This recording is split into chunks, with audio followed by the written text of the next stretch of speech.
एक बार सब भाव से कहो जय श्री राम।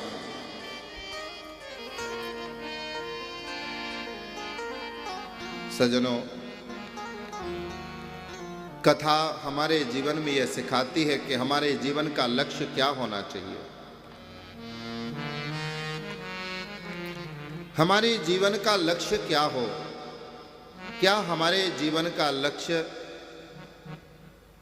धन कमाना है? क्या हमारे जीवन का लक्ष्य कोठी बंगला बनाना है? क्या है आखिर हमारे जीवन का लक्ष्य?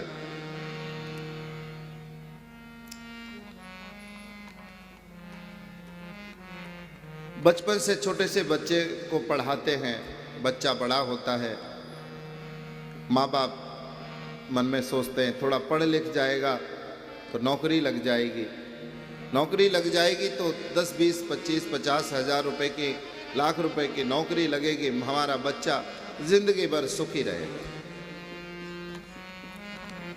तो क्या जीवन का लक्ष्य उद्देश्य सिर्फ इतना है कि हमें अच्छी नौकरी मिल जाए या हमारे घर में धन आ जाए, पैसे आ जाएं? मेरे भाई बहन, इससे ऊपर भी कोई जीवन का लक्ष्य है जो हमें प्राप्त करना है, क्योंकि जीवन की सार्थकता सिर्फ धन कमाने में नहीं है।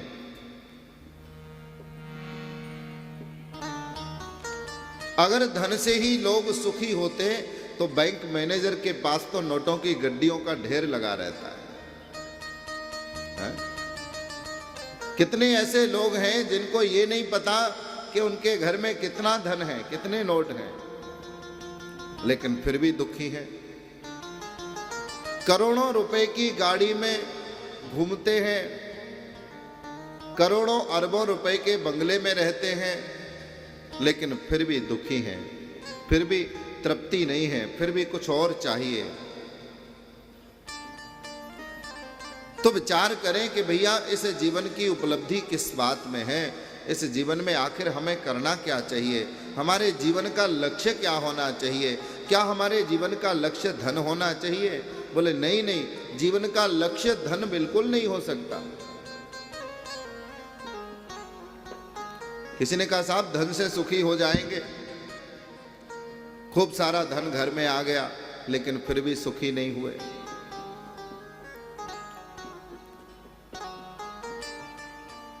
फिर तो और ज्यादा चिंता बढ़ गई।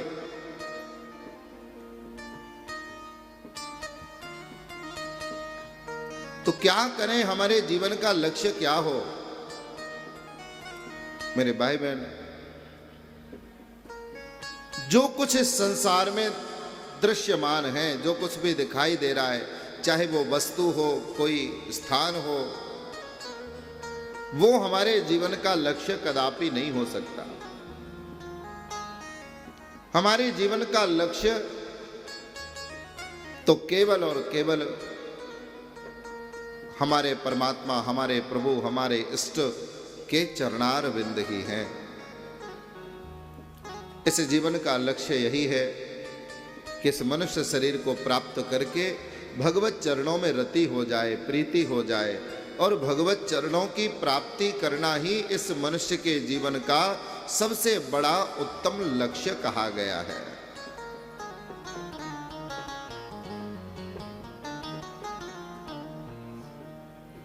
इस जीवन का लक्ष्य है कि भगवत चरणों की प्राप्ति हो जाए। अन्य योनियों में हम सब कुछ प्राप्त कर सकते हैं, लेकिन भगवान के चरणारविंद तो केवल इस मनुष्य योनि को प्राप्त करके ही संभव है। ये मनुष्य योनि शायद इसीलिए श्रेष्ठ है क्योंकि हम इस मनुष्य के शरीर को धारण करके इस जीवन को दूसरों की सेवा में लगा सकते हैं।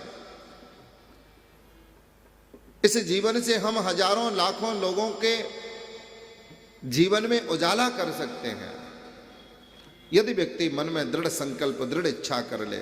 एक व्यक्ति वो है जो जीवन भर केवल अपने घर के बारे में सोचता है, केवल अपना खाना कमाना, किस प्रकार से परिवार का पालन करना है, कैसे पेट भरना है, कैसे फीस भरनी है, ये दिन रात उसके मन में चलता रहता है। और अंततो गत्वा इसी को जीते जीते जीते जीते वो संसार को छोड़ के चला जाता है। और एक व्यक्ति वो है जिसने जन्म लेने के बाद में असंख्य लोगों का हित किया, भला किया, उनके जरूरत पर काम आया, परोपकार किया, परमार्थ किया और जीवन भर परोपकार और परमार्थ के मार्ग पर चल करके अंततो गत्वा भगवान के श्री चरण कमलों को प्राप्त किया। तो कौन सा जीवन श्रेष्ठ है? क्या जीवन भर संसार में लगे रहना ही जीवन ये श्रेष्ठ है? बोले नहीं, ये जीवन श्रेष्ठ नहीं हो सकता। मेरे भाई बहन, हमारे जीवन की यात्रा जो चल रही है,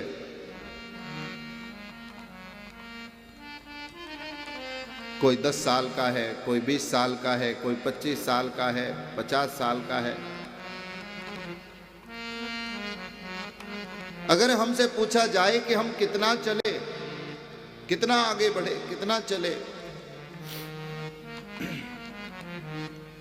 तो हम अगर अपना आत्ममंथन करेंगे तो पाएंगे कि हम तो कहीं चल ही नहीं पाए, बस थोड़े से समझदार हो गए और कुछ नहीं। हमारी स्थिति कैसी है? बोले जैसे कोल्हू का बैल। हाँ, जैसे कोल्हू का बैल। कोल्हू आप सब लोगों ने देखा होगा, खूब बड़े बुजुर्ग तो खूब देखे होंगे। आजकल कोल्हू नहीं रह गए, लेकिन कोल्हू जो एक बैल घूमता है एक धुरी के चारों ओर। वो बैल सुबह से घूमना शुरू करता है और शाम तक कोल्हू को चलाता है। कोई उससे पूछे भैया कितना चले, तो वो कहेगा कि दिन भर में कम से कम 50 किलोमीटर चल गया। अच्छा, 50 किलोमीटर चल गए तो तब तो तुम अपनी जगह से बहुत दूर निकल गए होंगे, हैं? लगता है इटावा पहुंच गए होंगे। 50-60 किलोमीटर ये शायद ध्यान से, तब तो तुम इतनी दूर चले गए होंगे। बोले ना, जहां से चला था वहीं खड़ा हूं। अरे ऐसा कैसे हो सकता है? तुम 50 साल के हो गए, माने 50 किलोमीटर चल दिए और जहां से चले थे वहीं खड़े हो अभी भी? हाँ, वहीं खड़े हैं। अब बताइए, आश्चर्य की बात है कि नहीं? ये तो ऐसे ही हो गया जैसे चौबे जी चले मथुरा से गोकुल के लिए, नाव में बैठ के, शाम को नाव में बैठ गए। चौबे लोग खूब भांग खाते हैं ना, शाम को भांग घोटी चकाचक और पी करके नौका में बैठ गए, नाव में। रात भर नाव चलाई गोकुल के लिए। गोकुल बहुत दूर नहीं था, पर रात भर नाव चलाई। सुबह आंख खुली, देखा अरे लगता है मैं गोकुल पहुंच गया हूंगा या दूर निकल गया हूंगा, लेकिन देख रहे कि अभी तक मैं विश्राम घाट पर ही खड़ा हूं। नाव विश्राम घाट पर ही है अभी तो। क्यों भैया, नाव आगे क्यों नहीं बढ़ी? हमने तो चप्पू खूब चलाया था। कहा नाव इसलिए आगे नहीं बढ़ी, चलाई तो रात भर, लेकिन नाव की रस्सी नहीं खोली है? नाव की रस्सी खोलना भूल गए। अब जब नाव की रस्सी नहीं खुलेगी तो कितना भी पानी में चलाते रहो, वो आगे बढ़ने वाली नहीं है। ऐसे ही हमारे जीवन की यात्रा चल तो हम रहे हैं, रोज चल रहे हैं, हर क्षण प्रतिक्षण चल रहे हैं, लेकिन वास्तव में हम कितना चले? हमारे जीवन की यात्रा कितनी आगे बढ़ी? बोले बिल्कुल आगे नहीं बढ़ी, और ना ही बढ़ सकती है। कब तक? बोले जब तक उस बैल के गले में वो रस्सी बंधी हुई है, तब तक वो अपने स्थान से दूर कहीं जा ही नहीं सकता। वो बैल कौन है? वो बैल हैं हम। रस्सी क्या है? रस्सी है संसार की माया, संसार का मोह, परिवार का मोह, उसकी माया, उसके बंधन।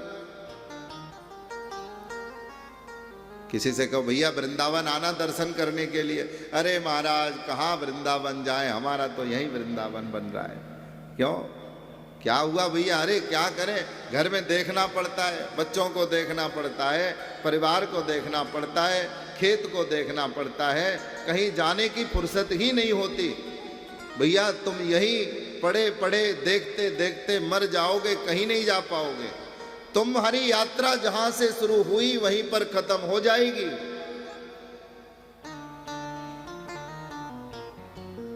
फिर ज्ञान और दे देते हैं, क्या करें, गृह कारज नाना जंजाला। महाराज हम तो जंजाल में फंसे।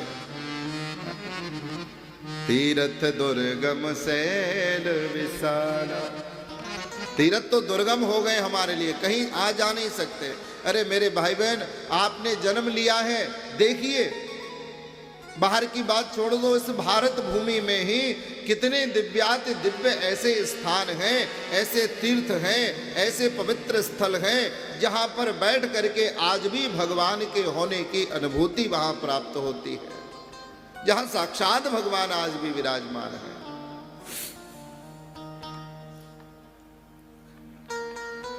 पर ये तब तक संभव नहीं होगा जब तक मोह माया और बंधन की रस्सी अपने गले से हम निकाल नहीं देते।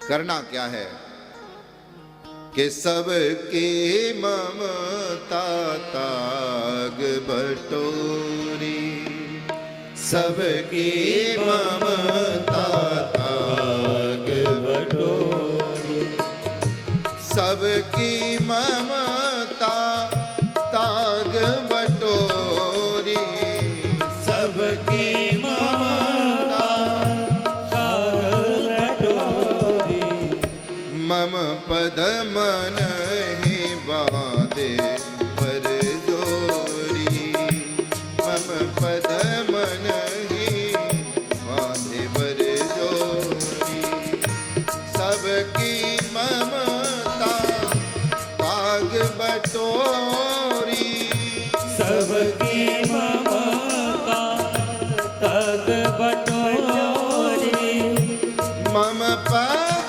मन ही बांध बर जोरी, मम पद मन ही बांध बर जोरी, सबकी ममता ताग बटोरी, सबकी ममता ताग बटोरी। सबकी ममता इकट्ठी करो और भगवान के चरणों में बांध दो। कर्म तो सभी कर रहे हैं। एक चोर से पूछोगे ना चोरी क्यों करता है, वो भी कहेगा मैं गलत नहीं करता है? यात्राएं जब होती है, जगन्नाथ जी की यात्रा, वृंदावन की यात्रा, बड़ी बड़ी यात्राएं होती हैं, कुंभ माघ लगता है इलाहाबाद में, लाखों लोग जाते हैं गंगा स्नान करने। क्या सभी धर्मात्मा ही जाते हैं? धर्मात्मा जाते हैं, चलो भैया धर्म करेंगे। पुण्यात्मा जाते हैं, चलो पुण्य करेंगे। दानदाता जाते हैं, चलो दान करेंगे।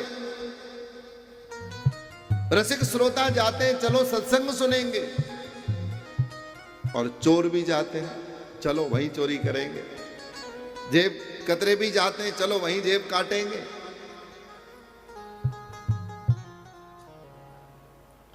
स्थान एक है, जगह एक है, लेकिन जाकर के वहां हर व्यक्ति कुछ न कुछ अलग प्राप्त करता है।